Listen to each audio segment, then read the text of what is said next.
This is Business Under Fire. Our episode today is with Shawn Castle. He's been an entrepreneur for how long? Going on 9 years of the trucking company. And then BioWorks is only 2 months. So you've been working on your own for 9 years now. Yes, sir. Which you look like a full-grown, healthy adult male. How did you decide 9 years ago that you were tired of doing what you were doing? The oil field comes with, so I'm originally from Pennsylvania. Yeah. That's where I got into the oil field. It comes with great benefits, great pay. I made a lot of money in the oil field, but you can't buy time with your family. Yeah. It also comes with bad habits. For example, when you're gone all the time, I was a company man, so I was as high as you could get in charge of the whole location. So people would always bring you alcohol. You stayed away from your family. Were you a 2 week on, 2 week off kind of thing? Started out that way, and then when I transferred to Texas, it went 3 weeks on, 1 week off, and then full all the time. I think like full all the time, gone. I think I missed Christmases, birthdays, holidays. My daughter's sports, powerlifting, everything. And it just came to a point where you start drinking a lot there because you're gone all the time. Mm-hmm. So when I retired, I started trying to make up for lost time. Like I said, I was making $2,800 a day rate as a company man. So that's an amazing amount of money. Yeah. But I had all the money in the world, but like my family was struggling because I was gone. When I was home, I'd be sleeping all the time, moody, angry. Well, then you're used to being gone, working all the time, and then you have to come back and be a family man. It was tough. That's a transition. I'm sure there's times my wife, I'm sure, wanted to kill me. And so I started picking up. I'm huge into archery hunting. Mm-hmm. I really got into working out. I haven't drank in 3 years. Yeah. Just gave it up one day. And then also the language that came with the oil company was like, F this, F that. Constantly struggling. It's not a Christian-based oil field by no means. Yeah. So I really struggled with that when I first got out. How long were you in the oil field for in total? 25 years. So in the oil field, you've been in there for 25 years. You really accomplished everything you wanted monetarily. I got everything. I got as high as I could get without owning the oil field company. Mm-hmm. You know what I mean? So, like I said, the day rate was amazing. I accomplished everything. I still have my credentials. I can go back at any time. Was the lesson that you learned out of that? I feel like that's a lesson we start learning later in life, is that the money that we're making and the cars that you can buy and the houses, it starts to not do jack shit for you. It doesn't mean shit when it comes to your wife, son, and daughter. Which are the only things that matter. I know. And then I put God in such a far back burner, you know what I mean? And so now that I've quit drinking, I've really locked in on trying to grow both my businesses. Like I said, the one's new, one we're killing it. So I still, a part of the oil field, I do a lot of trucking. 90% of our work is hauling sand in the oil field. Mm-hmm. We're number 3 call for FEMA. So we do a lot of FEMA stuff. We do some over-the-road stuff. We do a lot of charity stuff too. Like when the Rockport got hit with a hurricane. Oh, yeah. We loaded up a bunch of stuff and just set it down for free. I got a relationship with Niagara Water here in Seguin. I ran into the guy that runs his daughter's last name was Thompson in Lubbock, and he's a bigwig with Niagara. And they have Niagara's interesting. They said they make 25 or 27 cents per case at Costco. But they sell millions and millions of cases a day. I want to touch on some not drinking stuff with you, because I haven't drank in 6, 7, 8 years. I don't know what it is. And what's been the difference between when you were drinking and not drinking? So I was never a mean drunk or nothing like that, but I would pick alcohol over family. For example, we lived on the lake, Queenie. I'd go out all day long. We'd have a good time with our friends, especially during COVID. Yeah. And then when I get home, you would think that'd be enough drinking. Yeah. I would go to the garage sometimes even by myself it was like a coping mechanism for me for a while to kind of stop, like, how can I say it? Just cut the bullshit, like mechanism to say, all right, I don't want to deal with this right now, so I'm just going to drink and be happy. It's kind of what it was. It was like I didn't know how to fit in at first to being home all the time. You know what I mean? So it's just so easy for me to drink because we drank every night on the oil rig because my shift would start at 5:30, end at 5:30. And then all the vendors would bring steaks, beer, tequila, whatever. So we drank till 10 o'clock at night and then get back up at 5 o'clock and do it again. One of the quotes that I like is that nobody ever says I gave up drinking and my life has gone to shit. I'll tell you what, my life has excelled since I've quit drinking. If I would have known what I get out of it now, I would have quit drinking a long time ago. Do you feel like you miss anything from it? No, I don't miss nothing. I feel like I miss the thought of drinking, and that's the only thing. I used to be like that, and then you go out with your friends still, because like I'm the DD, obviously. Yeah. Man, these guys are dumbasses, dude. Like, I was right there with them. I was doing, and I told my wife, did I look that stupid? She, no. 10 times worse. You know what I mean? Like, I was always that guy at the bar that would find the guy in the bar. You know what I mean? Next thing you know, you're going outside. And what does that prove? I know. Absolutely nothing. I mean, now you're in such a world today that you do that, you're getting sued. Yeah. So everything you work for, you're going to lose. And to me, that's not worth the 12 ounce beer. Man, I this weekend we were up in Lubbock, and I have a big group that goes up there once a year, and I get them a bartender that takes care of them at 2 of my restaurants, walks them in. I tell them, make sure they don't get more than half empty on their drinks, and talk about a shit show. Oh, it's a mess. And I would come around the corner, and now that you don't drink, so before when you drink, you come around the corner and be like, what's up, guys, blah, blah, who gives a shit, whatever comes out of your mouth. Yep. Well, now I come around the corner, I see them, I'm like, all right, y'all are doing good, see you later. That's how I am. And you're going to find out who your friends, your true friends are too when you do quit drinking. I've lost some friends over it, but I'm okay with that. But the drinking thing, I think one of the hardest parts about not drinking is what are you doing with your time now?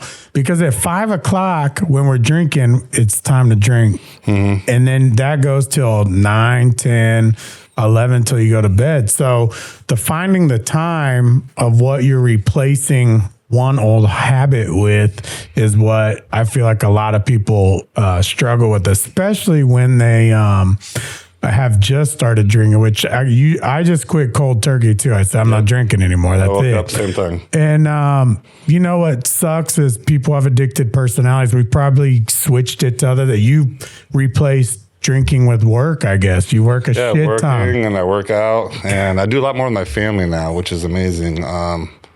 I mean, I've become, for sure, a better husband, better father. Yeah. Put my kids first, put God first. And it's changed my whole life. It really has. I truly wish I would have done it a long time ago. I know. I'm real thankful to still have a loving wife that supported me through everything. And it's that first wife and only wife. Only wife, and that's it, man. She must be a wonderful woman. She's an amazing woman. Yeah. I'm very blessed to have her. Yeah, you are. To go through that, even with the oil field stuff. Because to her, money didn't mean nothing. We came from a small hometown in Canton, Pennsylvania. 1 red light, 7 bars, and 12 churches. Yeah. So drinking has always been just a part of my life. Not hers. I mean, she can have a glass of wine and cut it off. Mm-hmm. I was the one like, whoo, I'm all in, boys. What are we doing tonight? And, it's not the life that I would have chose, but it was life that I was dealt, and I turned it into something positive. Yeah.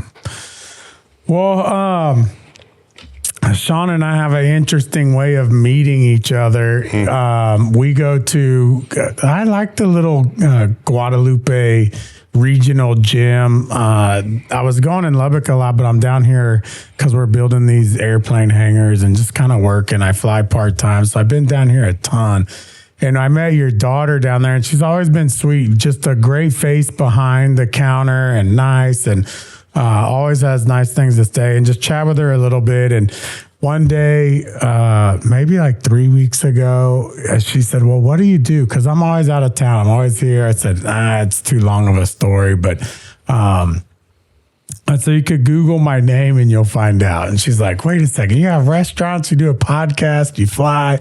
And she goes, my dad owns his own business. I said, well, I need him on the podcast. And so she, of course, whenever you say you want someone on a podcast, nobody's like, oh yeah, we'll do it right away. It takes a little bit of work to get guests on, but lo and behold, the next day, I always stop by our insurance buddy, Mark Alvis's office, which if you need car insurance, home insurance, Alvis Insurance Group is a good group out of Seguin. Mm-hmm. So I'm just sitting with him chatting, and he goes, man, you need to have my buddy Castle on the podcast. He does this and that. And I said, well, what does he do? And the cool thing about today, guys, is I don't really know much about Shawn at all, except that he's grown an awesome trucking business, and they just started BioWorks of Cibolo. So today I want to dig through your trucking company and how you decided that you were going to go work for yourself. So you obviously saw a need in the oil field to y'all haul water and sand? Just sand. So when I retired, our trucking companies, the vendors that we used were terrible. Like they would show up half the time. They're supposed to have dedicated trucks. For you. Yep, for me as a company man. And they would just constantly dropping the ball.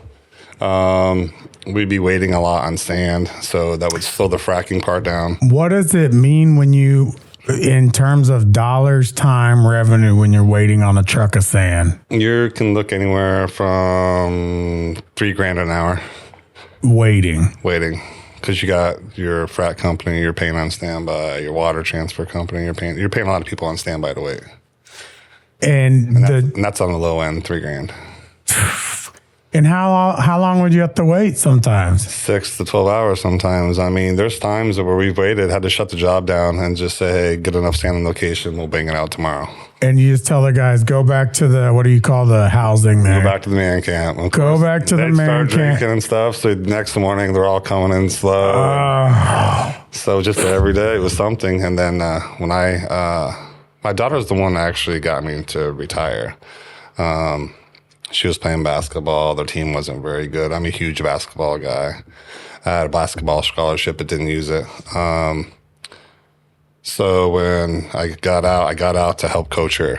So the first year I didn't do nothing but try to make up for lost time. And then after that, all my friends that were still company man, like, Shawn, man, you got to come up with something to do, man. So I started, all right, I'll become the number one sand guy. So I had enough money saved up because I didn't spend anything. Everything I owned, we were already debt free. I had quite a bit of money saved up. So I went and started with, I went to an auction, bought 3 trucks, started with that. Then. And were y'all living in New Braunfels at the time? No, we were actually living in San Diego, Texas at the time, because I had to be close to Laredo because I used to work for Sanchez Oil and Gas. What a beautiful town to live in. I don't know about that, bro. I think, honestly, I was the only white guy there in my whole family. And San Diego is from rough. Pennsylvania to San Diego. I built a new house down there. That's the only thing I think kept my wife happy for a little while. And after that, wasn't happy. Put a pool in, poured concrete everywhere because they were stick. It's a shithole. Oh, it's a rough town. It is a shithole. And how would you describe San Diego, Texas? It's definitely at least 95% Hispanic, more Mexican than. My daughter was the only white girl in her school, not grade. Yeah, school. And then my wife started freaking out, like. Of course, the only reason she got accepted there is she was a phenomenal in basketball.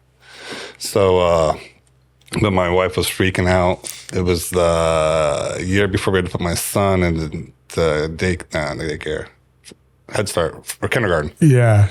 He's not going to school yet. So I said, all right. So we had some friends up here.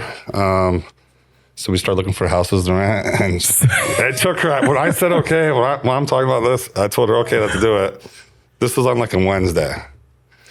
She found a place ready to move that following Monday, bro. Like it was like loading up and gone. We put the house on the market. I sold it so cheap just to dump it. Yeah, because I didn't want to keep driving back down there.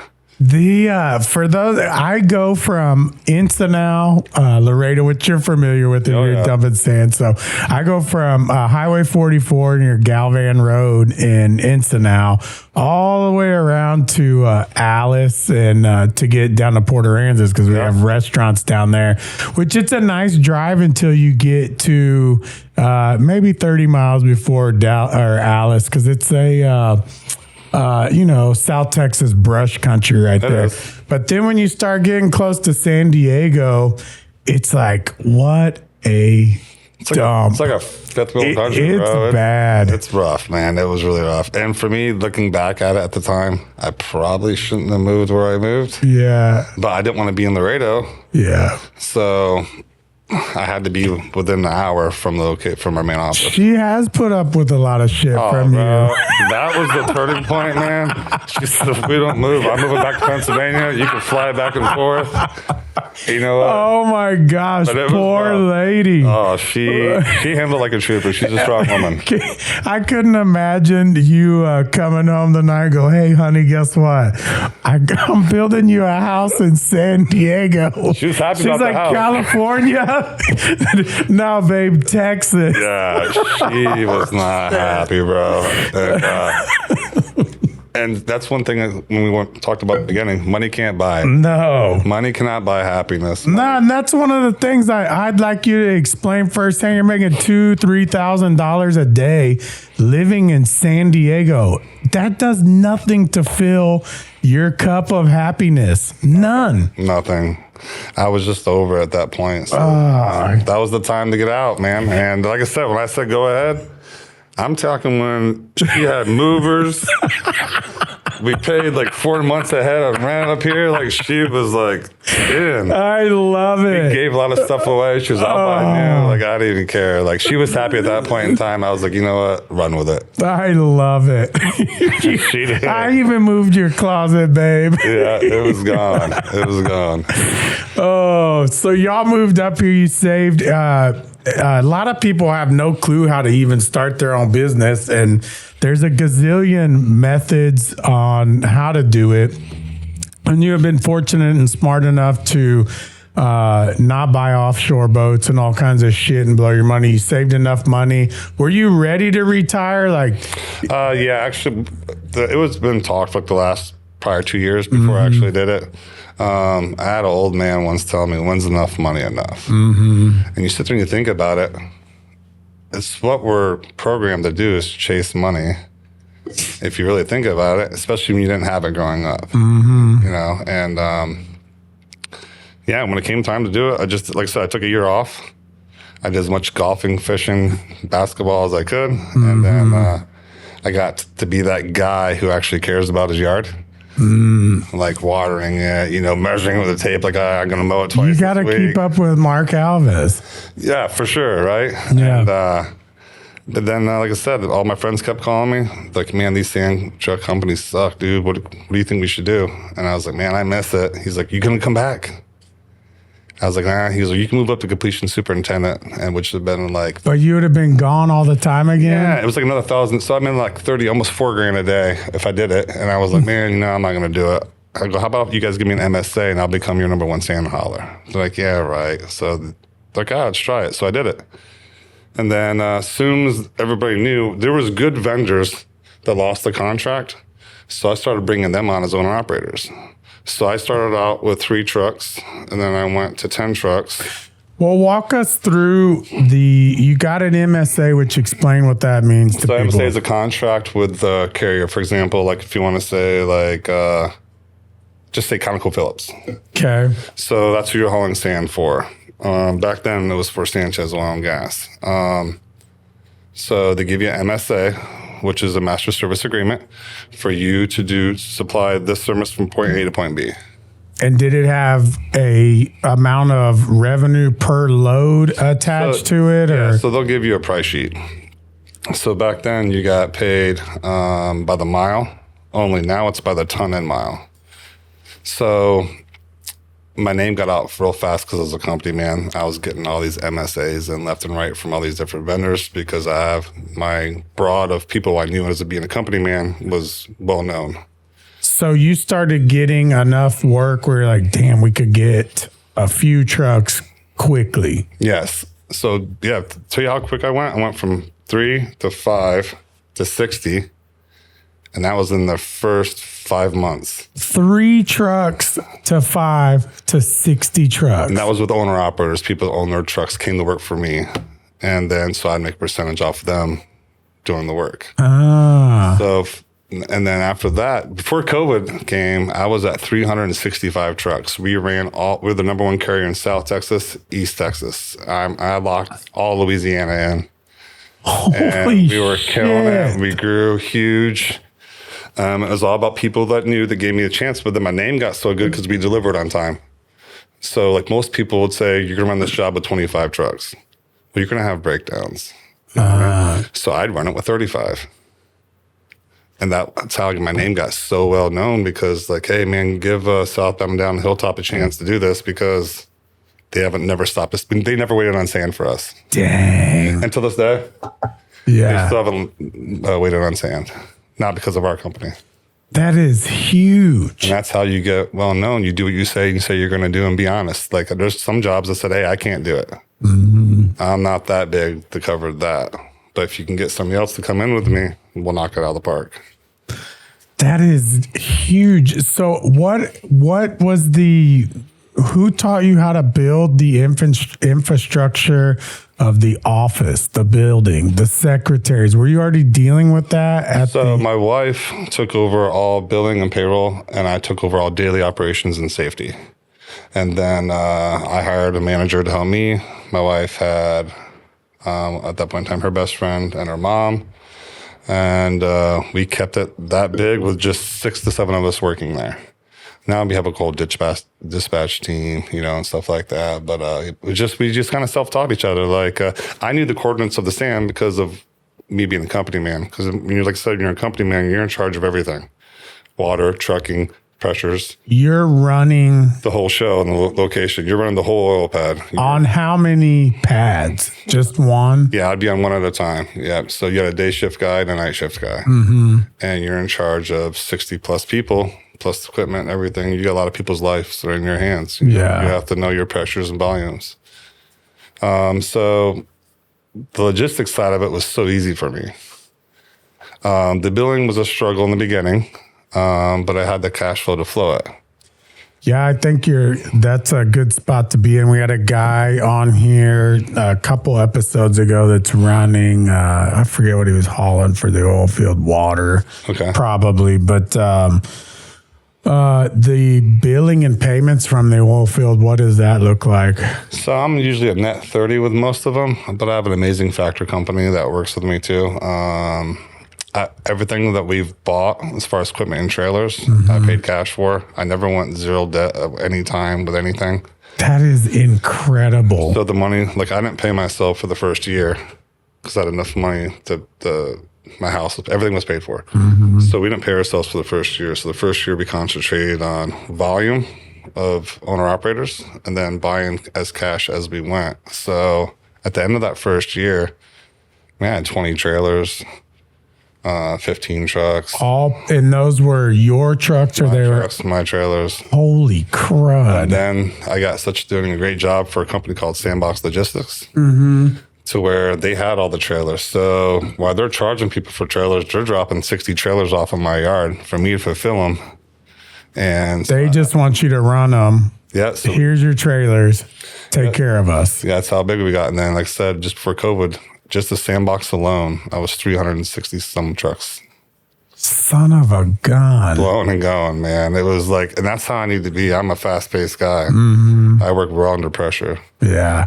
I feel like a lot of entrepreneurs, if there's no pressure, if there's no target, if there's no heat on your back, It'd be boring. It is. I don't know what I'd be doing. I have no idea. Maybe buy a bar. Who knows? Don't do that. No, I'm just kidding. I'm not going to buy a bar. I've seen a lot of people lose everything. Well, the bar, there's so many obstacles and ways you could go with people losing stuff on the bar. And for me, on my journey right now, Beer House is a bar in Lubbock. It's it's at a college. It's in a college town. It's on the busiest street in Lubbock for college age folks drinking. And then I opened Miguel's, which is another 16,000 square foot restaurant that at any given time, like on game day this weekend, we have 1,200 people in there drinking. Wow. And so, that was fine. I didn't know any difference. Or I had a landscaping company. I did that for 20 years and did a good job. I enjoy it. That's what my artwork is. I like designing stuff outside and doing that stuff. The only thing that sucks about that is the customers. But now I pick my customers. Now you can. If you're going to have me on your landscape job, we've got to have a mutual understanding of this is what I want. But if we're changing this and adjusting this, we're not calling you over 500 or maybe $5,000, but probably not. That's how I am now. Yeah. I'm big enough now to where when I don't know if I should say this, but when Bud Light went all transgender with their beer thing. Yeah. So we could have hauled, but Bud Light wanted us to haul for them nonstop. I said, dude, I'm not hauling for you now. I don't believe in that shit. I'm not going to have my truck pulling that. My logo is not going down the road with that trailer. Yeah. Well, we're going to fine you 10,000. Well, you do what you need to do. I was big enough at that time. I can shake the sticks around and say, I'm not doing this. Let's do this. Mm-hmm. And it wasn't that I was being greedy or selfish. It's just what I believed in. My logo, my name, my reputation is worth more to me than hauling their trailer down the road. Yeah. Well, I forgot exactly what we were talking about, but it was a learning experience with the bars and people going downhill with the bars. But what I've learned is I opened these other restaurants down in Port Aransas, and people my age, your age, kids, they come, they sit down, they eat, they have a drink, maybe one or two, and they leave. So they're well behaved. Mm-hmm. And I didn't know that until I had opened something in Port A. And now the bars in Lubbock, I just don't love it.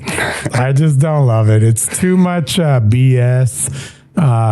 Lawsuits, dog bites, fights, assaults, all this shit that we have to put up with over at those types of establishments versus what we don't have to put up with the ones in Port A. So it doesn't make it fun for you. It's not fun for me anymore. I think we're just running with it. We have a completely different setup than you. I opened Beer House all cash, and we opened on graduation weekend, which is a very, very busy weekend. So I might have put, $200,000 in the Beer House. We made it all back within a couple weeks. So that's amazing. That thing was, cash flowing really well. And then we bought a restaurant with debt. Then we, built that thing, took out a loan on it. And so it's taken me about 3 really hard years of fighting and climbing out and paying shit off, and a fight that sucks. Dude, I don't want no part of it. It sucks. I don't want to pay entrance. You know what I mean? I worked hard for, just like you too. You know what I mean? But sometimes you have to, I know a lot of my friends are very successful, bit the bullet and did what you did. Yeah. And they've struggled, but they got through it. And now they're sitting in the driver's chair. Well, and I feel like, and I've told that story on here before, and the whole purpose of this podcast is to see 2 different angles of what has happened on business. And when you have debt with the bank, you have massive, these restaurants are $2 and $3 million. So you have large mortgages that you're doing great business, but $20,000 a month going out, it starts to hurt. And I really feel like I don't know how to say it, but I do feel like I'm about to be in the driver's seat this coming year. The winter really sucks for restaurants that are weather dependent, and the students are gone. But we fought like hell, and I really feel like I tell people we're on top of the hill, about to be in the driver's seat now. And it's a good feeling, and I hope we don't have any bullshit come out of left field with, whoever knows what it could be. But when you own your own business, shit gets thrown at you out of left field that you have nonstop, absolutely no control over. You can't control people. That's probably number one. Like, I have drivers that are responsible for 80,000 pounds coming down the highway. God forbid something bad ever happens. And you got everybody advertising to sue you now. Every fucking billboard going through downtown of every major city. If you pay attention, going through San Antonio, every single billboard within 5 miles of the center of downtown in San Antonio is lawyers that are ready to bite your ass. Oh my God, the 4444 guy. You know, I laugh at it all now because, like, we've turned to where you don't dare to get in a fist fight no more. Oh no. You don't, if one, they're bringing a gun or a knife, two, they're going to sue you. Yeah. Regardless, they're going to sue you. We have it going on at Beer House. Not only are they going to sue the people that get in the fight, they sue the fucking establishment. Yes. And not only do they sue everybody they can, they throw shit to see where it sticks. Yeah, and we've had the same thing. We got a drunk driver hit us in Louisiana, hit our trailer. Next thing you know, I'm getting tied into the lawsuit. He had his own kids in the vehicle. He got charged with DUI, not his first offense. But the mother, they're going through divorce. The mother decides to sue us too. So they're suing. I mean, how about the dead cheap piece of shit guy that was driving with your kids in the vehicle? I know. Go after him, dude, and his insurance. But no, they went from to our sandbox company, who we were driving for, to my company, to the tow truck guy. I mean, she tried to sue everybody. And of course, you get this lawyer calling you up and say, hey, we'll settle for $2 million. Yeah, whatever, bro. Like, I'll see you in court. But what people don't understand is it's costing you money. It's costing me money to fight this. And at the end of the day, it's nothing but a tax write-off because you can't recount it. You can sue them, but for what? I know. Personal responsibility is almost fucking dead. It's crazy, bro. And you're in one of the industries where it's at its worst. It's terrible. If I don't get sued, or at least try to get sued, not that I try, but somebody's trying to sue us at some time for all the time. And we waste all the time, right? It's so unfortunate that even our owner operators that drive with us too are constantly getting sued. We have to put cameras in all of our trucks now. I was wondering about that because I see the HEB drivers. They're got 2 hands on the wheel, cameras everywhere. You have to. It's costing me so much money, but now they're saying they're giving you an insurance break by doing all this. They're not really giving you an insurance break. But sorry, I'm my insurance guy. No, I don't. I'm gonna throw it out there. I'm just gonna be honest with you. It's not a break. It's a way to cover their ass as well too. Because like you said, it's everybody's so sue happy. So we have cameras now and everything, which has helped us. Oh yeah. That's the part of the world that we've come to now. So I tell people that I want to hear your side of the story. What is how do you even deal with the lawsuits coming every single day? I know what I say, but I'm wondering, like, for somebody that wants to get into a trucking business, tell them your side of the story. Don't cheat on your insurance because the insurance will actually help you in a lawsuit. What do I actually truly think about it? These other people just need to get a damn job, bro, and quit trying to sue people. It's such a, I don't want to feel to say a fucking joke. Yeah. It is. It's a joke, man, because you work hard for what you got. Now you got 2 knuckleheads dragging you into a lawsuit in a bar. I've worked very hard for what I've got, and I'm constantly, I used to get really stressed out about it. At this point in time, I'm like, you know what? Fuck it, dude. I'm going to keep on rolling no matter what. You're not going to bring me down. So what you just said is my attitude. It is. And when people, and that's what I want people to understand, that if they're going to get in business, they're going to have that attitude, because if you're going to sit there and worry about it all day, it will rot you from the inside. You're going to go bankrupt and you're going to stress yourself out to it. And so when somebody, they'll come to the restaurant or they'll be like, hey, you're going to get sued. I'm like, yeah, no fucking shit. That's what I do. I'll laugh. Like, no shit. I know. And it sucks, but again, part of the reason we're doing this podcast is to see that the attitude of two guys that do this shit all the time, that has to be your attitude. Because if not, you're not going to you're going to have a truck go out the gate today if you're sweating it. No. You got to have thick skin in today's world. Yes. And sucks. even the little things, you can't let it stress you no more. Like, tell you what, me getting sued is not going to stop me from loving my wife and children today. Me getting sued today is not going to stop me going to my son's basketball game today. Me getting sued don't really mean shit to me because that's the lawyer's job. When you open a letter that says you're going to get sued, how long does that even weigh on your mind? Less than 3 seconds. I open it up, I hand it to my wife and say, "It's happened again, baby." That's it. Yes. Other than that, said, "Hey, call the lawyer." Yes, and that's the fucking truth. It sucks, but that's just the way it is. Here you go, babe. We got to deal with this. Send it to Diego. Send it. Yeah. Because my first letter now, don't get me wrong. Yeah. My first time getting sued stressed me to the max. I was still drinking at that point in time. Yeah. And I'm sure I took that day's drinking to another level. Yeah. But now that I'm 9 years into this trucking side of it, you can't really throw a monkey wrench at me anymore, man. Now I'm just like, open it up. Law on law. Yeah.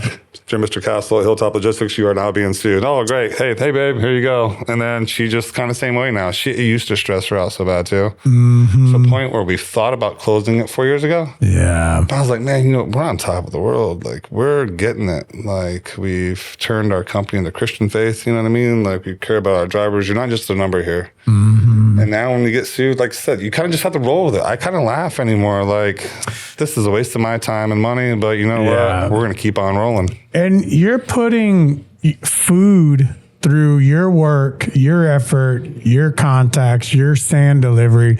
You're feeding hundreds of families. Yes, sir. You can't have one bad apple because they are the bad apples. The ones that we had another guy that ran into one of my buddies. They ran into his truck. They're suing him. He was driving down the road doing nothing wrong.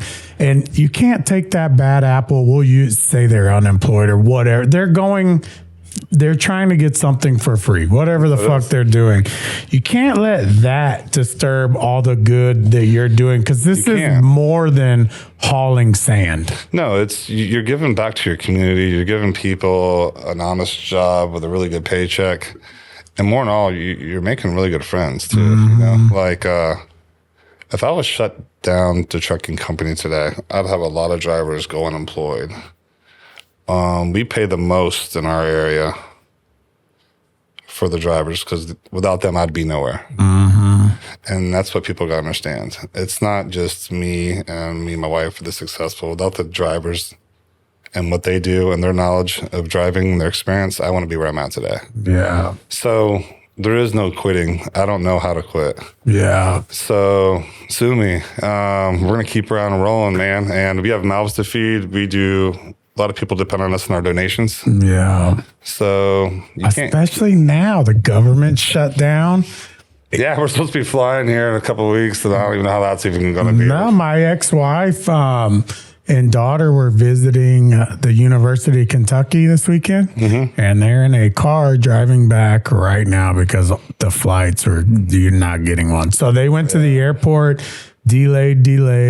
We don't know if we're getting on a flight. So I said, we'll get in the car and go unless y'all want me to go pick y'all up. But they said, let's start driving. It's a fucking mess. It's crazy. Like, we're supposed to be going back home for Thanksgiving and I'm not driving to Pennsylvania. Like, I'm just not going to do it. So we're going to go to Florida first. We might just do a short drive to Florida if we can't fly. But I think something lifted last night where they're getting back pay. I've seen, I'm on these sites it's called the landline. It's with air traffic controllers and pilots because there's always been a disconnect in what the air traffic controllers and the pilots say. So the only way you could actually learn that is with your CFI, your flight instructor, and then talking on the radio. So there's always been a disconnect between there. And one guy decided to put a Facebook group together called the Landline that was made for pilots and controllers to ask, hey, what's it mean when you say this? What's it mean when you say that? So that group now has had a lot of stuff because they're going on a month without a paycheck and I looked it up last night. It's like the average American can go maybe one paycheck without, being broke. And that's a lot to say for where we're at in the United States. I know. That's tough. But you saw it in the oil field. So we went through a bad crash 2016. And if you didn't save your money, I had friends selling boats, houses. I'm talking dirt cheap just to get by because they didn't save their money. Mm-hmm. I was fortunate enough to where I did. But it still made you think about stuff when it picked back up running. And that's when I decided, when it came back around at the end of 2017, I never looked back. I was save. What do we need? If I can't pay cash, we don't need it. Mm-hmm. And I have toys now. Well, I had a toy, but we had a boat, but we lost our McQueenie there. Yeah. We're getting it back, so we'll buy another boat and stuff. But Be back soon. Yeah, real soon. I can't wait. But yeah, if you got prepared, and people don't have the means to do it, but you really got to save up for bad times. Yeah. This isn't going to only be bad time that we have.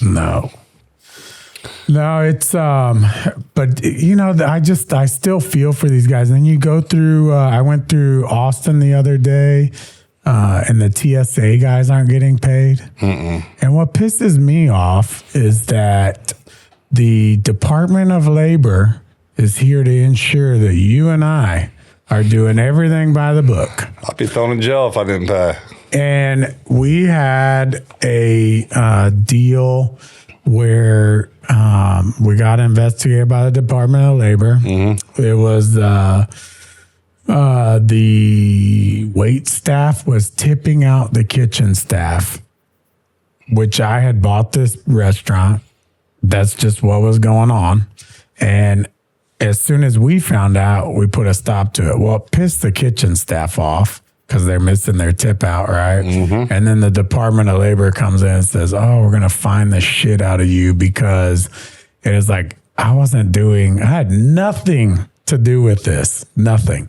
And so that all got settled for next to nothing. But the government is doing that to thousands of employees now. Look what happens if you or I don't pay our taxes. What's going to happen? You have no choice. No, but and then what makes it? How is it fair to do what they're doing to these people? It's not the whole world, and I don't want to get into a bunch of politics, but it's fucked up, dude. It is. Yeah. And when you're talking, even all the way to the law enforcement, to everything, it's just we're not one united at all. No, and to stray away from people arguing on one side of the fence or the other, I just tell people, look, it doesn't matter which side you vote on, they're both fucked up. Dude. And that's the best way to say it. Well, because I don't want to argue. I mean, you could take Donald Trump right now and what he said he's going to do mm-hmm. and what he's doing. They're two different things. Mm-hmm. He's he's kept his word on a lot of things, but other things he's not doing. And you could I don't want to take Joe Biden because that's a train wreck. But regardless, yeah, I know what you mean. Biden said he's going to do things and he never did crap on it. So they all just lie. And I wonder, we're not supposed to get very political, but do any of them do what they say? Or is it all just... It's for votes, man. They want to ride that high. And I've met a couple of good people in politics, a couple, but even the HOA presidents are fucking crazy. Some of them are, man. We mowed tons of HOAs. We mowed shit tons of them, and every one of the presidents I met was batshit crazy except for one. Yeah, so, I've had my runnings with them, but your shrubs are too tall, Shawn. No, your branches got to be 9 feet, can't be 8 feet 7. We have a great HOA guy now, though. Things have gotten a lot better in our neighborhood and our community. Good. Well, we won't go off on that, but it is fucked up, and we do need to become one united nation because we do live in the best fucking nation on the planet. And It drives me crazy because, again, it doesn't matter what side, we're sending money to other countries and not taking care of ourselves first. Look at our vets. Number one example. And that, again, that's my example, is that we could have vets sleeping in beds of gold with the best health care in the world. Yes. But we're sending money other places. And it's our tax dollars. It came out of our pockets to take care of us, but we send it. We got to pay. I know. We have to pay. And why would a politician from this country vote to send it out instead of take care of us first? Once we're taken care of and living like fucking kings, yes, then spread it out to help other send people. it wherever the fuck you want. Yes, but I agree with that. It's so annoying. And why would both sides not agree on that? I'm not a politician, brother, and that's something I'm never going to get into. If I was the president today, there'd be a lot of shit changed. That's what I could say. So the donors come out and they're like, hey, I just hate it. I wish we could take care of us first. And I believe that 95% of people would agree with, let's take care of Americans first, then let's deal with the shit later. No, true. And we've gotten so many different things for our spiritual beliefs going on right now. Oh, man. These furries. We can go down the road on this all day long, but I guess we're not really touching this subject. Yeah. But no, you're right. I mean, I'm a big believer in God. I think without him, I wouldn't be where I'm at today. But like, if people would just be more kind to each other, love one another as you should as a neighbor. I mean, it goes into everything you do from the morning I wake up to the time I go to bed. Is try to be kind to people. I mean, and sometimes that's tough because you can't fix stupid, you know, and you always got somebody pushing the envelope a little bit. But for the most part, it's really changed my life. Yeah. I mean, it helps the patience a lot. Tell God. That's why I'm God. That's one thing God's working on me hard with, but it's coming. I might be a slow learner when it comes to that side of it, but it's coming.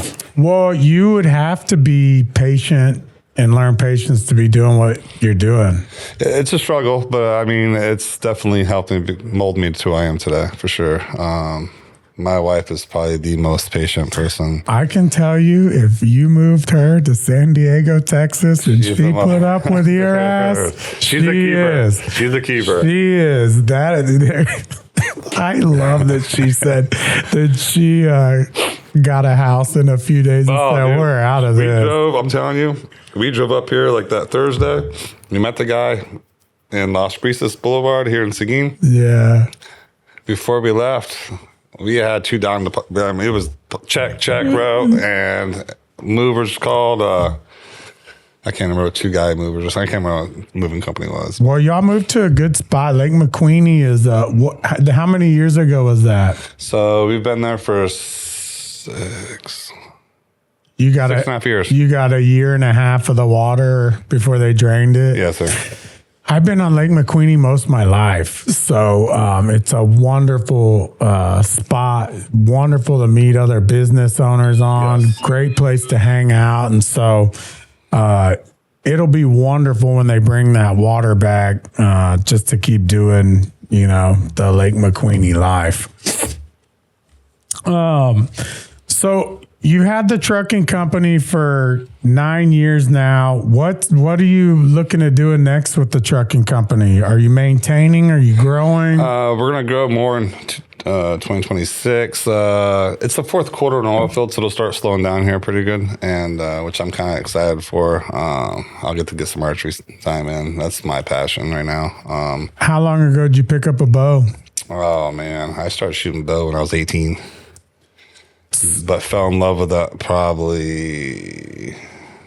in love with it probably 15 years ago. Were you hunting up near Canada or the northeastern part of the U.S.? What were y'all hunting? So I grew up in northeastern Pennsylvania.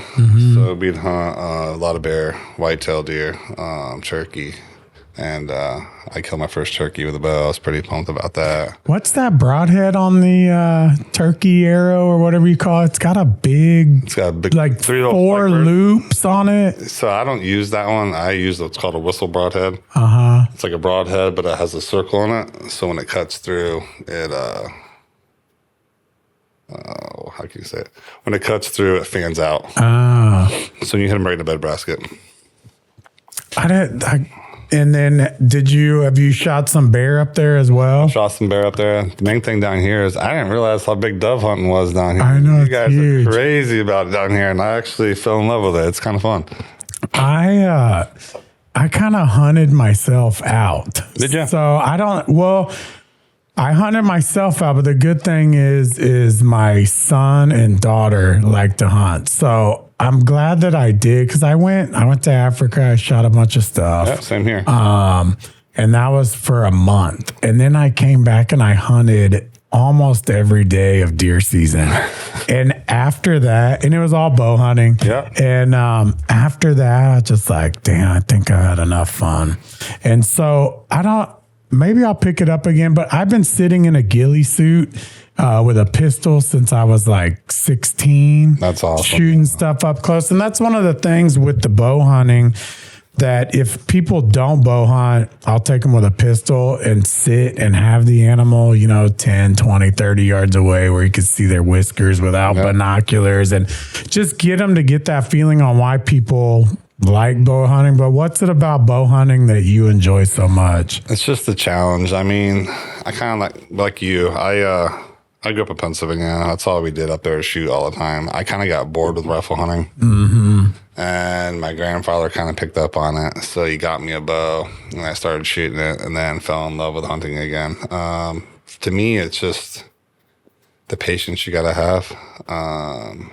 It's totally different than rifle hunting. Way different. You got to be in close range. Last year, I shot a chocolate buck over, I think Mark might have told you that. A chocolate buck? Yeah, melanistic is what it's called. Where'd you find that at? Right over here where I hunt, right over by McQueenie. And it just came out? I've been watching him for a couple of days, but I couldn't get a shot. He was like 64 yards out, and then he came into 41 yards, and I took his soul. I've never seen him.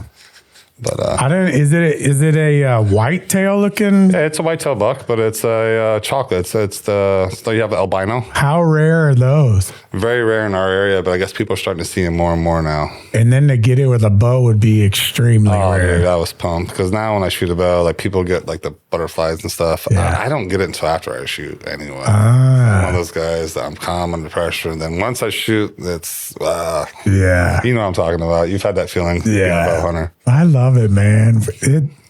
Maybe I do. I'm having fun sitting with the kids right now. My son, right now, he's 11. Oh, dude, I'm loving. He can't get his compound back yet. Yeah. But he's shooting a crossbow, and he's got a 7-point and a doe so far, and I'm living my life through that right now, bro. To see him that pumped up, makes me all that pumped. Like, I'm shaking before the shot, trying to hold it. And I'm like, I don't shake myself, but I'm shaking for him, so it's like all over again. Yeah, I think that's what I'm getting out of it right now. But it is fun when you're sitting there waiting, and that animal comes out, and you're like, oh yes.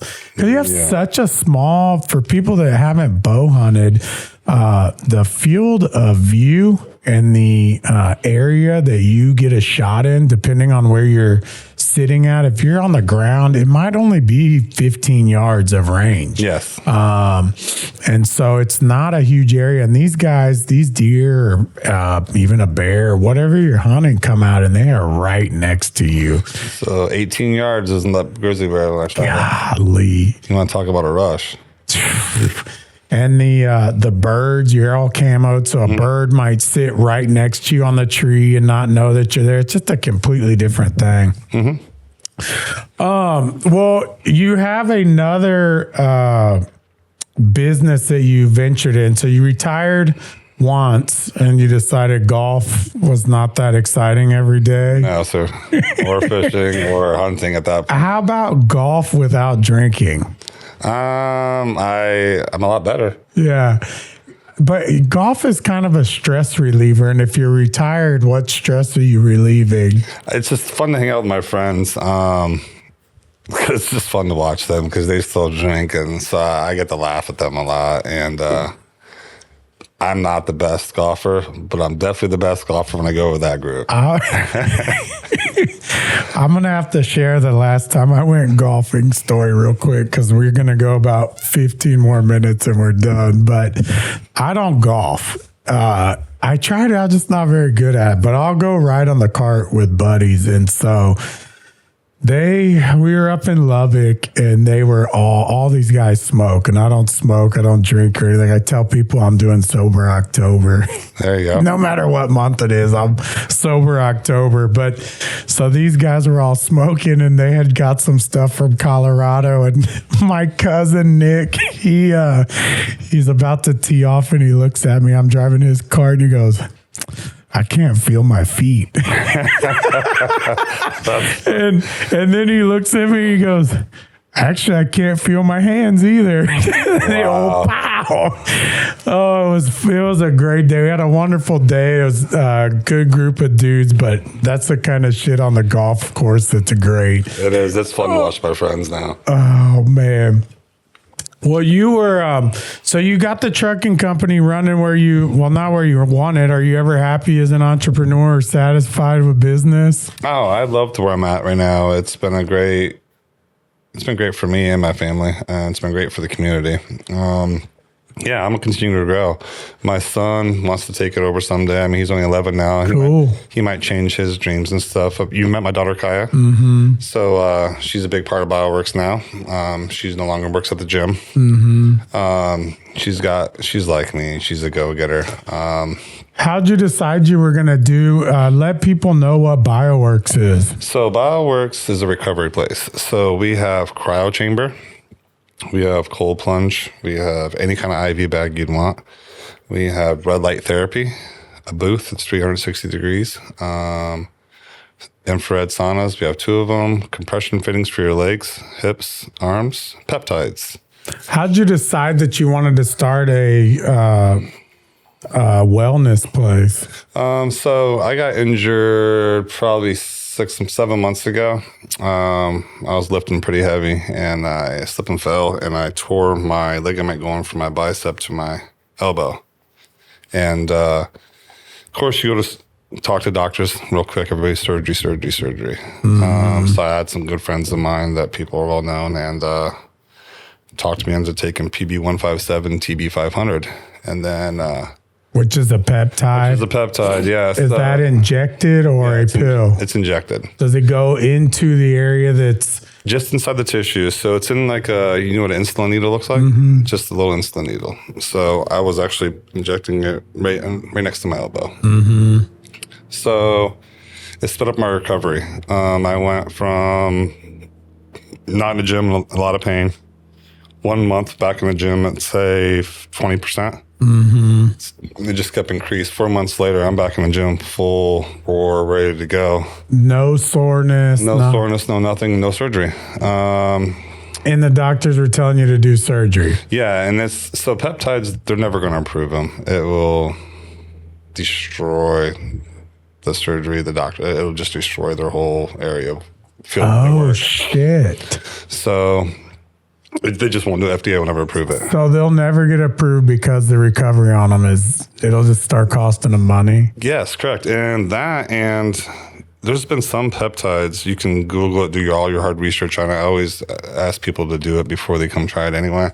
But some peptides have cured early colon cancer.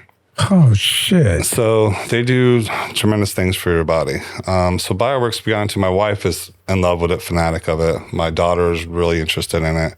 So we were actually going to buy one in San Antonio. It's a franchise. Mm-hmm. I don't want my wife driving them down I-35 all the time. I don't blame you.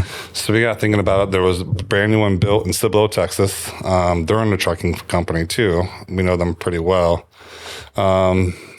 They wanted to get out of it because they were driving an hour from San Antonio to Cibolo. Which sucks. So I was like, all right, how much do you want for it? So they threw me a number. And we sat and we prayed on it and talked about it. And then I stroked a check for it. There again, no debt. Mm-hmm. Started it. And it came with an employee. His name's Ronnie. He is like a peptide magician. He really knows and studies this nonstop. I don't have a lot to do with that daily. My wife is concentrates on that more. I'm there maybe 2-3 times a week, but my daughter is now recently there now too. So they're going to hit the ground running on that. So it's become really good. So we opened September 1st. We do a lot of IVs. So we have a lot of cancer people in that area coming in. We have a lot of vets that are wounded coming in. And what's it doing for the cancer folks? So a lot of people come and get their vitamins through IV bag. So it's just getting them replenished. Because the chemo's just knocking them on their ass. It's terrible, dude. I felt terrible about. Man, my buddy James, we've been friends since we were kids, and he's jacked like you. Just, this dude's bulletproof. I mean, he is a fucking monster. And this chemo knocks him on his ass. And when it does that shit to a guy like James, I mean, fuck, it is bad. So the vitamins, what kind of results are y'all seeing? So they're coming back every week. They do. Of course, we're giving them a huge discount. We give all of our wounded warriors, first responders a discount as well. Now we're getting a lot of student athletes come in, but it just... From the feedback we're getting back from them, we have a vitamin bag that has every vitamin, zinc, B12, all the B complexes in it.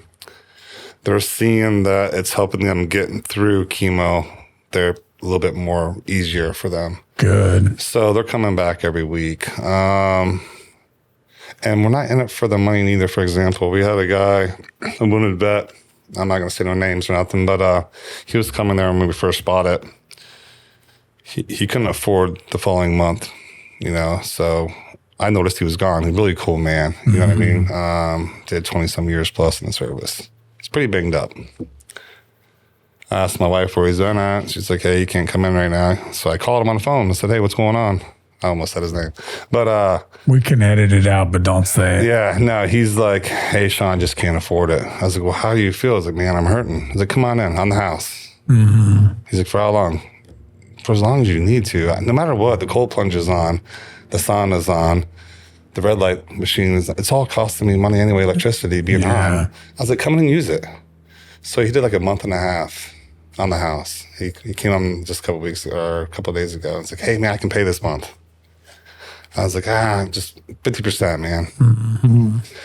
So if you can change, it's all about helping people. Yeah. So it's not about money for us. If we can, now the hangover guy is coming in. Yeah, I'm going to take your money, man. That was self-inflicted. You know? Like, I'll hook you up to the $250 IV bag. Let's go, But when it's not your fault and you've done service for our country and get shit on when you come home. Yeah. Dude, our house is open to you. Yeah. And I mean, you wouldn't have been able to do that if you hadn't have made these choices. Exactly. Now, don't get me wrong. It is a moneymaker. It's the peptides and IVs are the future. Yeah. But we're not in it for that. We're actually in it to, like I said, be Christian based, help people out. And if you don't got the money, don't be afraid to stop by there. Like, if you're in need of an IV and in serious pain, stop by and talk to me and my wife, Ronnie. Yeah. And we will seriously hook you up. It's not going to make me or break my family to give out a couple IV bags to help people that are truly need it. You know what I mean? What can you run through a little bit of what the peptides do? And what they're used for? So they're amino acids and protein. As you get older, your body starts lacking them. So the peptide, for example, it's called the Wolverine stack, is BP157, TB500. So when you're injecting that, you have a tear. Like, for example, my tear was a tear like that, inch and a half long. Every month I went back to get an x-ray, it would shorten and shorten. To now there's no tear at all.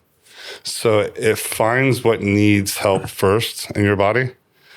Now, it's also good for gut, for you quit drinking and stuff like that. It's good to help cleanse your gut, your liver, and everything like that. It's what our body's lacking as we get older. Like, remember when you get hurt before you're a young kid?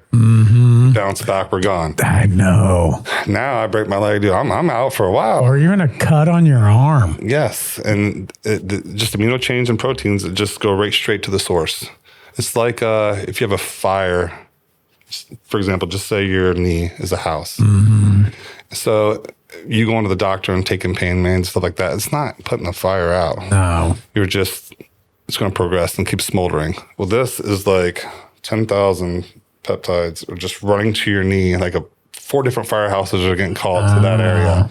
That's why you want to inject it close to the pain as possible. Dang. And then there's exosomes that you could take too. I did 2 rounds of that. They're expensive, but same thing. They attack the injured spot of where you're at. It's just it's a super fast way of recovery, healthy, no steroids involved in it. It's all natural. It's just what your body's lacking. Do they have, what do they have for, I can't take testosterone. I get migraines. And so, I'm 45. Is there anything at BioWorks that I can take? There is. I don't know the name of the peptide just because I'm not involved in the day-to-day, but I can get you, I can come back here and revisit you, or I can get you all the literature you need. Well, James, I'm going to run James over there and get him some vitamins too. I mean, dude, this dude is a bulldozer. And that chemo it sucks. You bring James over to our BioWorks in Cibolo, the IV will be on the house for him. Well, we're going over there either way. Yeah, well, so either way, it's on the house. Yeah. I'd love to be able to do that for him, just to see how his reaction is to him. Yeah, that'd be awesome. And then if, I don't know what kind of cancer, what he's going through right now, but we're behind a doctor too. So we have to have a doctor on our payroll. I was wondering about that. Yeah, you have to. There again, sue. People want to sue, you know what I mean? But yeah, we pay a doctor to be on our payroll. So he has a lot more knowledge than I do, obviously. But like there's some peptides that we can help, 1, with testosterone, that you don't have to get on TRT. And 2, there's some peptides that will help with cancer too. I don't want to lie to you here and stuff like that, but that's something that Ronnie is amazing with, and Ronnie works hand in hand with our doctor nonstop.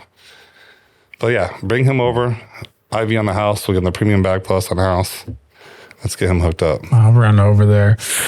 It sounds like the BioWorks stuff is a lot more of a passion project for you than the trucking. It is. It's really huge for my wife and daughter. Like my daughter's 19 now. She's totally into fitness. She's a physical trainer now.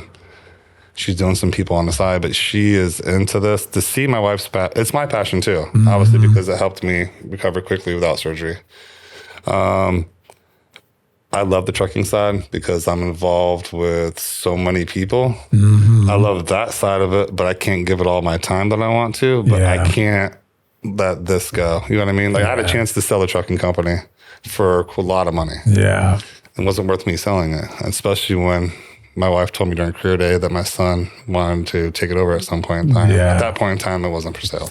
What does the day-to-day operations look like for you as the CEO of a trucking company? So what I do first thing in the morning, like for my day-to-day, I wake up at 5 o'clock in the morning. I'm cold plunging at 5:15. And then I work out until about 7:30. And then I call Maida, my manager, right away. I say, hey, what do we got going on today? Which I kind of know what's going on, but I want her to run me down what's going on. And then after that, we'll meet Abbey Yard and I-10 and 46. Right at the end of I-10 and 46, you see a huge sign. It's before the manufacturing company of the mobile homes. Oh, yeah. I mean, I passed by there. I usually go Huber Road. Yeah, so So we'll get with that, and then I'll start calling our people we work for, like Sandbox, ConocoPhillips, Explorer. We'll start reaching out to them, asking what their needs are for the rest of the week, what wells are coming on, what wells are going off. And then I've been meeting with my insurance guy every week. Of course. Gotta have that. Your best friend. Yeah, and then we start going down the safety sides of everything. So every week we have to have safety stand-down meetings, talks with the drivers. Laws are constantly changing. That's probably the struggle. My struggle is keeping up with the DOT rules and regulations. They're changing all the time. And they've been out and about lately. Oh, dude, they're having a blitz coming up here just before Thanksgiving. So they'll pull every truck, even pickup truck pulling a trailer, they'll pull over. I get it. It's a way for them to make money. I understand. I mean, everybody's got to get that piece of that breadcrumb, I guess. Do I agree with it? No. but it's not my job to agree with it. Yeah. What advice would you tell 20-year-old Shawn Castle? Knowing what I know today? Yeah. I definitely would have quit drinking at 20. For sure. It's made my job a lot easier. That's a lot of fun wasted, though. It was, but it wasn't, man. If you think about it, I could have definitely went down a different path. I know. If I could go back and tell my 20-year-old self, what advice would you give your 20-year-old self? I wouldn't have waited so long to pull the trigger to be my own boss. I would have definitely picked family over time. If I got a chance to do it all over again, I definitely would have retired at an earlier age. But as far as the business side of it, you got to take chances, man. Without chances, you're never going to know. And if you do fail, you fail once. Get back up and try it again or try something different. What have you failed on that you had to give you a good lesson? So my first 5 months in the trucking side, I wouldn't say it was a failure. I was going through a lot of cash flow, because I was trying to front payroll, fuel bill. My fuel bills were $60,000 on Monday, and that's on a slow week. Yeah. I didn't want to go with a factoring company. I was going to ask you about that afterwards too. Yeah, I didn't want to go with a factoring company. I didn't want to go through a bank. I had enough cash flow to flow it until I got just because you get paid net 30 doesn't mean you're going to get paid in that 30th day. Sometimes they take you out the net 45 or 90 or not. Yeah, so that's what I didn't bank on. I didn't understand. I knew I had cash. Mm-hmm. I knew I was good for easily net 30. Mm-hmm. I wasn't banking on the net 55 and 60. So I hooked up with a really good person everybody kept talking about. They're out of Dallas, a factoring company, and signed the paperwork. And I wish I would have done that from the beginning. I made up my cash flow back once I got paid and everything. But you gotta, it's not asking for handouts. You just gotta be prepared yourself for what ifs. I didn't know the what ifs. The factoring company, I've been in the construction business for a while. And I don't know if they like that or not, but how has the factoring company, and for those people that don't know, will you tell them what a factoring company is? So a factoring company will buy your invoices from you. So they pretty much will give you, once you set your invoices like Monday through Friday, you submit them on a Friday, you'll have that money in your account. My percentage is low. I'm not going to say my percentage. Yeah, leave it out. Yeah, I'm not going to say my percentage, but I've been with them for 8 years now. My percentage is pretty low, but they'll pay you on them. Then it's up to you to make sure that, for example, Sandbox is paying their bill on time, or it cuts into the backside of your reserves, which is money you've been saving up from being paid. Yeah. So it's pretty much like getting a paycheck from a lender, and you can keep borrowing on it, but it's money that you're already getting. They're just banking it for you. Are they collecting on the invoices, or you're collecting the checks and sending them in? They're collecting them. They collecting the checks in there. That's kind of nice too, though, isn't it? It is, because then I just have to concentrate on payroll. That's it. Yeah. The money's already there. Like I said, I don't want to say my percentage, but it's very, very little. What would a percentage range be, though, on a factoring? If you're just starting out, company? I would say a good percentage would be anywhere from 5 and under. Okay. So it could be 1% to call it 10%. It can be. If you're getting anything over 10 to 12%, I'd probably call somebody different. That's all your money. Yeah, you want to find somebody in the 5 and below. There's becoming more and more of them now because they're more common in just every industry. Yeah. People are factoring the money. Or like I have a line of credit with Wells Fargo for a few million I could use. I just don't use it. What other industries would factoring be good for? I would say if you're pounding out roofs left and right, if it's commercial, anything to do with commercial. Residential, I wouldn't recommend it. Yeah. I mean, there you're dealing with a homeowner. Anything to do with commercial, though, construction, concrete guys,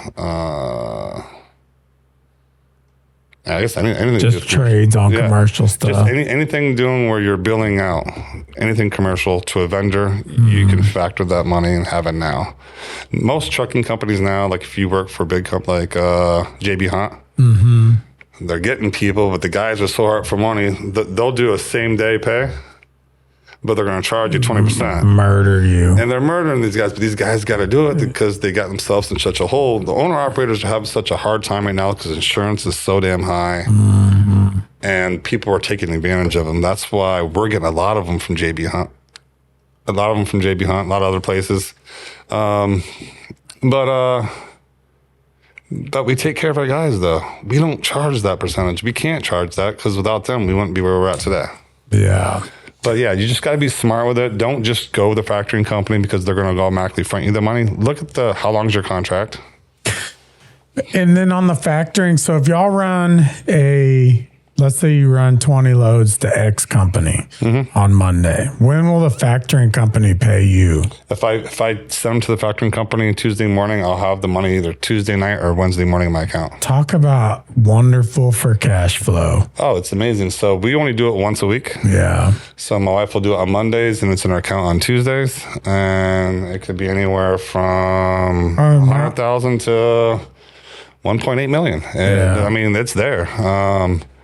The relationship that I have with, like I said, I've been in mine for a long time. They're an amazing company. Yeah. Man, that helps a ton. It does. It just makes you not burn. It gives you that cushion of not stressing out, burning through your own cash flow. Yeah. And I went through a lot of that in the beginning because I didn't realize. I thought net 30 was net 30. You didn't know. No, I did. I was like, oh, crap, I'm going through a lot of money. Do you feel like entrepreneurship is just a constant cycle of learning? Oh, it is. If you don't learn something every day, I don't think you're doing it right. Yeah. I mean, you're going to have days go easy. They're like, man, this was a serious, easy paycheck. And then you're going to have days where like, why did I have that? You know, what was I thinking? And then you'll find a way to make that easier and easier. I mean, you're gonna fall down. Don't be wrong. Being an owner and having money, more problems. It's really what it is. But you just got to keep, if you want to be successful and stay on top of today's world, today's game, every day is a different day. You got to find something, cut this, cut that, move this. I tried that didn't work, and ask for help. Yeah. As an owner, do you know how many times I've had to ask drivers, hey, how can I make this easier for you, make it easier for me? And listen to my wife. My wife has some great advice. Yeah. Like moving. She can move freight pretty quickly. Yeah. You know? Is the only thing y'all haul sand? No, we do, like I said, we do a lot of FEMA stuff. We do a lot of stuff for churches. We do some over the road. The rates haven't been great now. They're just terrible. It's just, they're in a tank right now. No, we have the equipment to do it. It's already owned, just sitting in there. So we will get back in the drive-in here. We do a lot of stuff for farmers, for cottonseed and stuff like that. We'll help them out because people are just trying to rape them on the pricing. The cotton guys, the panhandle of Texas is the second largest cotton producing area in the world. They're in New Mexico. And so I get to hear all their stories and stuff. And they hit a home run maybe 3 or 4 years ago. But before that, it was miserable. Yes, it was. That was a good year. And it's been 3 or 4 horrible years. So it's tough right now. I actually sold my trailers because I have a couple farmers that will still help out. They have their own trailers. We'll go haul it for them for pretty much nothing just to help them out because they got to make money too, man. God, they're getting murdered. It's terrible. It's so terrible. That's a different topic at a different time. And it's it's not only cotton, it's all of the crops. Everything. And that's what puts food in our bellies. And it's just we're cutting our own throats. It'll be an interesting next few years. I feel I don't know if I feel bad for my kids or good, but they're going to have to live through a lot of shit. But our parents did too. Yeah, that's what I'm trying to set both of my Kaya, you've met Kaya. Kaya has a great head on her shoulders. My son's going to be the same way. The only thing you could do is you can lead a horse to water. Yeah. You can't make it drink. Yes. And I'm going to set up my kids both financially the best that I can for them to be successful. I truly hope my son takes over my trucking company at some point. This won't be our first BioWorks. Your last BioWorks, it won't be. It won't be the last. Yeah, it won't be the last one. Good. we're excited. We're going to try some other things out, and that Kai would be a huge part of that. Good. Well, she's young. She is, and she's on fire, man. Good. I started working for myself when I was 19, so she's got a ways to go and a lot to learn, but she's got a good foundation. She does. And she's got a good tool in her toolbox, which is you and Mom. Oh, for sure. So that helps a shit ton. And she listens. Her and my wife are best friends. So good. It's awesome. That's a wonderful. Last question is, what is your definition of success these days? Success is when you have people, in my definition, have people in the right spots to do things that you can take off and go do with your family and not worry about nothing. That, to me, like we're on a vacation. Mm-hmm. That's when I can fully sit back and relax and say, I feel like I've accomplished this. I feel successful. Not that I have to worry about the value of a dollar. Mm-hmm. But like if I want to go out and spoil my kids and family for a week in Cozumel, I can. To me, that's successful because I've earned it. And I feel like I've built a successful place that I don't have to be on the phone nonstop. Being successful to me is putting people in the right place so you can do the funner things in life. Yeah, freedom. That to me is worth more because I've lost so much of it. For my daughter, I missed half of her life. Yeah. So for me, success is know that I hit success is be on vacation with her, knowing that I can spoil them both, don't have to be on the phone. I don't have to worry about rushing off to nothing to do nothing. I'm on their time. Yeah. To me, that's when I feel successful. Yeah, that's a good. Where can people find Hilltop Logistics LLC? So we have a Facebook. It's on there. Same thing as Hilltop. Same thing with BioWorks. We're on TikTok. We're on Instagram. Face Trash. Instagram. Yeah, my daughter's running all that. My daughter does all that stuff for us. So you can find us on that. And like I said, it's right behind Chick-fil-A and Cibolo. Yeah. Just come on over. Like I said, if you listen to this podcast, mention his name, you'll get a discount for coming. Sweet. And definitely bring your friend over there. I'm gonna buzz him after this. Yeah, have him come over and it's on the house, man. Just let us know. I'll let my wife know that you're coming. You got my number. Yeah. But yeah, you can find us on all social media. My daughter's really taken the liking to that. Awesome. Well, man, I appreciate you coming in here and sharing your story. It's always good to hear, and it's a good story. It's proof that if you put your head down and grind, you can get to where you want. That's what it's about, my man. Yeah. So I appreciate it, man, and we'll be on the way, and we'll see you around McQueenie soon. Yes, sir. Thanks. Yes, sir. Appreciate it.